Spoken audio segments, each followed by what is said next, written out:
अभी तक बीजेपी के किसी बड़े नेता के अंदर दिखाई नहीं पड़ती और बिल्कुल समीक्षा होनी चाहिए और हो भी रही है, लेकिन उसके बावजूद सीएम योगी का कद कम हुआ है। मुझे नहीं लगता ऐसा है, क्योंकि अगर हम उत्तर प्रदेश चुनाव की बात करें, खासकर लोकसभा के एंगल से, तो 80 की 80 सीटें जीतने की बात थी और ऐसे में पूरी की पूरी जो रणनीति थी वो अमित शाह के जरिए बनाई गई थी। नामों को जो तय किया गया था, जो प्रत्याशी होने चाहिए वो भी उन्होंने तय किए। तो ऐसे में अगर सीएम योगी की भूमिका को तलाशा जाए तो यहाँ पर पूरी तरह से वो जिम्मेदार नहीं है और यही तमाम कई बड़े बड़े प्रोजेक्ट बनाए हैं। ये वही उत्तर प्रदेश के मुख्यमंत्री योगी आदित्यनाथ है जिन्होंने लोगों की भावनाओं को ध्यान में रखते हुए तमाम बड़े काम किए। और देखिए, आप तो सहयोगी दल खुद उन मुद्दों को लेकर के घेरते हुए नजर आ रहे हैं। देखिए, मैं एक बात ये जरूर कहना चाहूंगा कि ये वही सहयोगी दल हैं जो एक टाइम में समाजवादी पार्टी को सपोर्ट करते थे।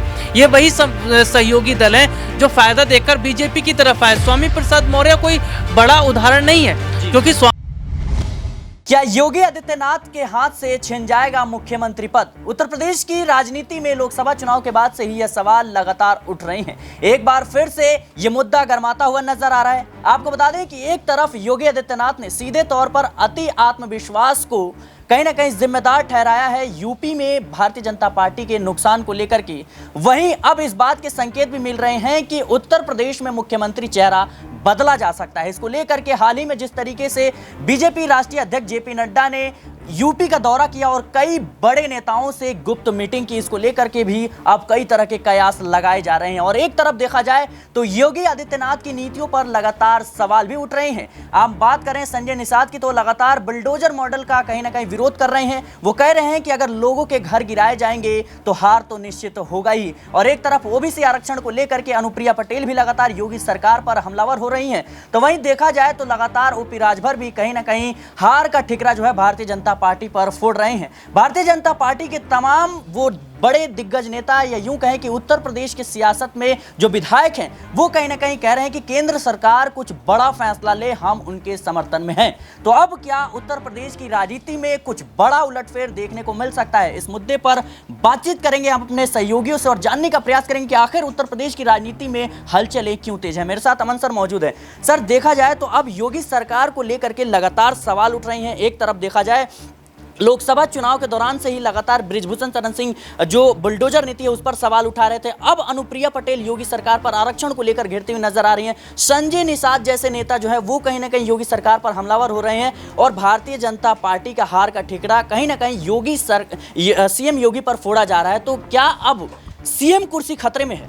देखिए, जाहिर बात है, उत्तर प्रदेश में जिस तरह से बीजेपी की हार हुई है वो अपने आप में कई तरह के सवाल तो खड़े करती है कि क्या वाकई में आपस में जो तालमेल होना चाहिए, कह सकते हैं राज्य और केंद्र के बीच में, वो नहीं है। क्या बीजेपी का आला कमान एक तरीके से पूरा कहा जा सकता है कि सीएम योगी के ऊपर कहीं ना कहीं ये सब दोष लगाकर अपने आप का पल्ला झाड़ना चाहता है? और क्या वास्तव में इससे पूरी की पूरी जो हार बीजेपी के उत्तर प्रदेश में हुई है, क्या उसके लिए सीएम योगी जिम्मेदार हैं? कई तरह के सवाल इस समय उठते हुए नजर आते हैं। लेकिन हाँ, देखिए, अगर हम सीएम योगी की बात करें तो उतना आसान उनको हटाना होगा नहीं सिराज, क्योंकि एक बड़े लेवल के नेता हैं। अगर देखें बीजेपी में अगर नंबर 2-3 की बात करें तो यहाँ पर 2 से 3वें स्थान पर वो ज़रूर आते हैं। यही वजह है कि बीजेपी कई बार उनके खिलाफ बयानबाजी करते तो नज़र आते हैं, नेता कई बार उनके खिलाफ एक माहौल बनाते हुए तो नज़र आते हैं। लेकिन उसके बावजूद भी सीएम योगी को हटाने की हिम्मत या उनके खिलाफ एक्शन लेने की हिम्मत अभी तक बीजेपी के किसी बड़े नेता के अंदर दिखाई नहीं पड़ती और बिल्कुल समीक्षा होनी चाहिए और हो भी रही है, लेकिन उसके बावजूद सीएम योगी का कद कम हुआ है। मुझे नहीं लगता ऐसा है, क्योंकि अगर हम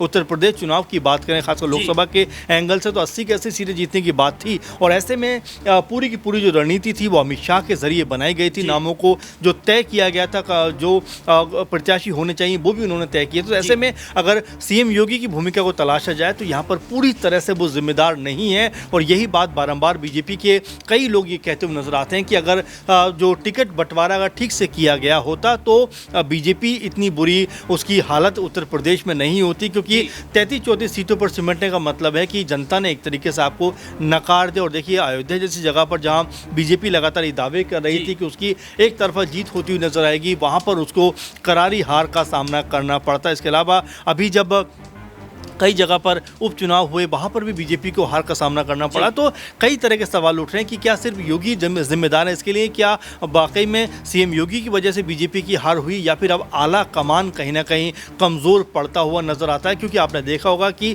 हर एक चुनाव, चाहे वो प्रदेश स्तर का हो या कह सकते हैं कि लोकसभा चुनाव हो, उन सब में सबसे बड़ा चेहरा पीएम नरेंद्र मोदी का रहा है। लेकिन जिस तरह से लगातार अब देखा जा रहा है कि एक के बाद एक जो बीजेपी की हार सामने आ रही है, उसमें अब क्या पीएम मोदी जिम्मेदार नहीं है, और क्या हार का ठीकरा सिर्फ सीएम योगी पर फोड़ना क्या बीजेपी के लिए ठीक रहेगा? कई तरह के सवाल। लेकिन हाँ, एक सवाल यह भी उठ रहा है कि कह सकते हैं कि सीएम योगी के रिप्लेसमेंट के तौर पर केशव प्रसाद मौर्य को लाया गया था उत्तर प्रदेश की राजनीति में, लेकिन वो खुद अपनी सीट हार गए। ऐसे में भारतीय जनता पार्टी अब उत्तर प्रदेश में फंसती हुई नजर आ रही है खास तौर पर। तो क्या लगता है आपको कि अब जिस तरीके से विधानसभा चुनाव नजदीक है कई राज्यों में, कहीं ना कहीं उससे पहले बड़े उलटफेर होते हुए नजर आएंगे? अभी केशव प्रसाद मौर्य ने आज ही बयान दिया है कि सरकार जो है वो संगठन से बड़ी नहीं हो सकती। तो आप देख रहे हैं केशव प्रसाद मौर्य भी इनडायरेक्ट वे में कहीं ना कहीं सीएम योगी के ऊपर हमलावर हैं। और आपको याद होना चाहिए 2017 में यही केशव प्रसाद मौर्य थे जो सीएम पद की रेस में सबसे आगे नजर आते थे। और जब नाम सीएम योगी का निकल कर सामने आ गया था, उस समय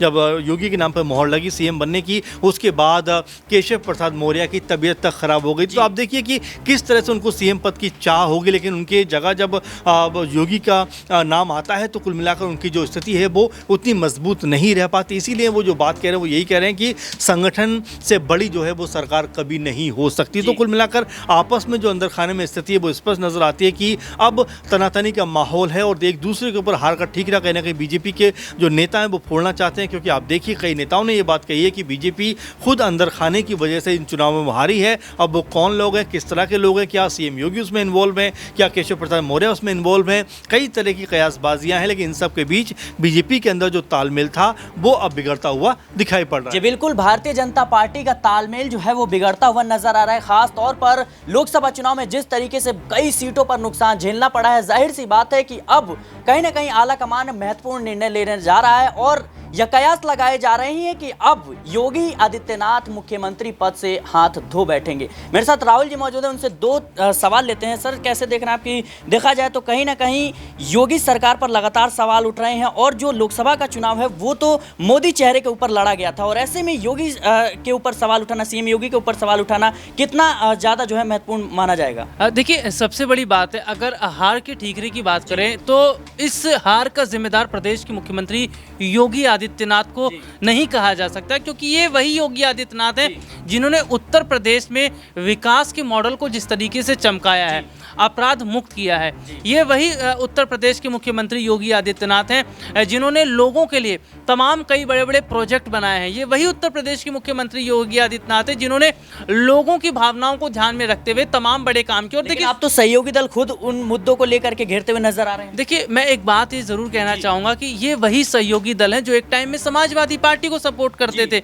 ये वही सहयोगी दल हैं जो फायदा देखकर बीजेपी की तरफ आए। स्वामी प्रसाद मौर्य कोई बड़ा उदाहरण नहीं है, क्योंकि स्वामी प्रसाद मौर्य जो एक वक्त में समाजवादी पार्टी की तरफ थे, फिर बीजेपी की तरफ जाते हैं, वहां से कोई फायदा नहीं मिलता। तो जिस तरीके से हम देख रहे हैं कि नेताओं का देखिए दल बदल जारी है, और उत्तर प्रदेश में जिस तरीके से एक बड़ी बैठक हाल ही में हुई है, ये बैठक कहीं ना कहीं बताती है कि जो हार हुई है उस हार को कहीं ना कहीं देखते हुए आगे जो उपचुनाव होने वाले हैं उसमें हार ना हो, और सीधे सीधे तौर पर जिस तरीके से तमाम पार्टी नेताओं को लेकर जिस तरीके से प्रदेश के मुख्यमंत्री चल रहे हैं, और जिस तरीके से देखा जा रहा है कि दिल्ली में भी लगातार बैठकों का दौर जारी, तो शायद कहीं ना कहीं जो हार हुई है उसको देखकर एक बड़ा मैं अगर कहूं तो योगी आदित्यनाथ फैसला ले रहे हैं, जो फैसला वाकई बीजेपी के लिए अच्छा होता नजर आएगा। एक सवाल महत्वपूर्ण है कि एक तरफ देखा जाए तो इस बात के कयास लगाए जा रहे हैं कि योगी आदित्यनाथ के हाथ से सीएम कुर्सी जाती हुई नजर आएगी और भारतीय जनता पार्टी के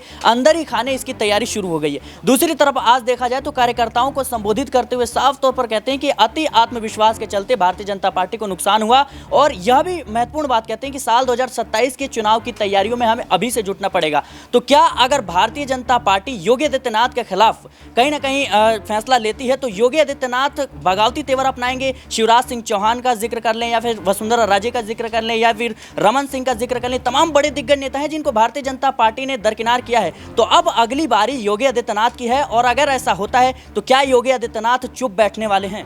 देखिए, 3 बड़े नाम आपने जो गिनवाए हैं वो बहुत बड़े नाम हैं। वसुंधरा राजे जो राजस्थान की पूर्व मुख्यमंत्री रह चुकी हैं, शिवराज सिंह का आपने जिक्र किया जो मध्य प्रदेश के पूर्व मुख्यमंत्री रह चुके हैं, और एक नाम योगी आदित्यनाथ का है। देखिए, उत्तर प्रदेश में कोई ऐसा बड़ा चेहरा भी फिलहाल नहीं है कि योगी आदित्यनाथ को हटाकर दूसरा बड़ा चेहरा बनाया जाए, क्योंकि देखिए बीजेपी ही तय नहीं करती है, संघ भी तय करता है। और आरएसएस प्रमुख मोहन भागवत की अगर मैं बात करता हूं तो जब लोकसभा चुनाव के नतीजे आए तो संघ की तरफ से भी कई बड़े बयान सामने आए थे। तो यहाँ पर सीधे तौर पर देखा यह जा रहा है कि जिस तरीके से तमाम बड़े सवाल ये खड़े हो रहे हैं कि क्या प्रदेश के मुख्यमंत्री योगी आदित्यनाथ को हटाया जा सकता है या प्रदेश के मुख्यमंत्री योगी आदित्यनाथ की कुर्सी खतरे में, लेकिन उसके विपरीत जो तस्वीरें लगातार सामने आ रही है वो है मंथन का दौर। लगातार पार्टी में मंथन का दौर चल रहा है और ये मंथन का दौर कहीं ना कहीं बताता है कि जो कमियां उत्तर प्रदेश में रही, जिस तरीके से बीजेपी का पूरा लक्ष्य 80 में से 80 सीटों का था वो नहीं आ पाया, तो उसके बावजूद अगर हम देखते हैं कि एक भरोसा भारतीय जनता पार्टी की तरफ से प्रदेश के मुख्यमंत्री योगी आदित्यनाथ पर तो जता रहे हैं, लेकिन इस सब के बीच में जो प्रधानमंत्री नरेंद्र मोदी हैं, और देखिए मैं अगर बात करूं जेपी नड्डा की भी से एक बड़ी बैठक हुई है, तो बीजेपी ने अपने कई बड़े नेताओं को इसीलिए ही भेजा है कि जो हार हुई है वो आगे ना उपचुनाव में हो और जो खामियाजा बीजेपी को उठाना पड़ा है वो ना उठाना पड़े। मुझे ऐसा लगता है कि हार और जीत तो कहीं ना कहीं लगी रहती है। वही समाजवादी पार्टी है जो एक वक्त में पूरी तरीके से खत्म ही होती नजर आई थी, और जिस तरीके से हमने देखा भी हाल ही में लोकसभा के अंदर 32-33 कुछ सीटें लेके आई है। तो देखिए ये हार जीत लगी रहती है, लेकिन जो मंथन का दौर जारी है ये बताता है कि बीजेपी एक नई स्ट्रेटेजी को लेकर आ रही है और शायद इसका फायदा उत्तर प्रदेश में उन्हें उपचुनाव में मिलेगा। जी बिल्कुल, देखना दिलचस्प होगा कि आखिर जिस तरीके से भारतीय जनता पार्टी रणनीतियां तय कर रही है अभी से ही साल 2027 के विधानसभा चुनाव को लेकर के आखिर कितना फायदा मिलता हुआ नजर आता है। लेकिन जिस तरीके से उत्तर प्रदेश की राजनीति में देखें तो बड़े उलटफेर के आसार नजर आ रहे हैं। खासतौर पर योगी आदित्यनाथ के पद को लेकर के भी कहीं ना कहीं असमंजस की स्थिति बनी हुई है। एक तरफ जेपी नड्डा उत्तर प्रदेश जाते हैं, लखनऊ जाते हैं और वहां पर कहीं ना कहीं जो तमाम नेता हैं उनसे मीटिंग करते हैं, बातचीत करते हैं, और ऐसे में योगी आदित्यनाथ जिस तरीके से लगातार मुखरता से अपनी बातों को आगे रखते हुए नजर आ रहे हैं। खास तौर पर कहते हैं कि साल 2027 का इंतजार कीजिए, हमें अभी से ही तैयारी जो है वो कहीं ना कहीं करना होगा, तभी जीत जो है मानी जाएगी। योगी आदित्यनाथ जिस तरीके से कहते हैं कि हमें अति आत्मविश्वास के चलते हार मिली है,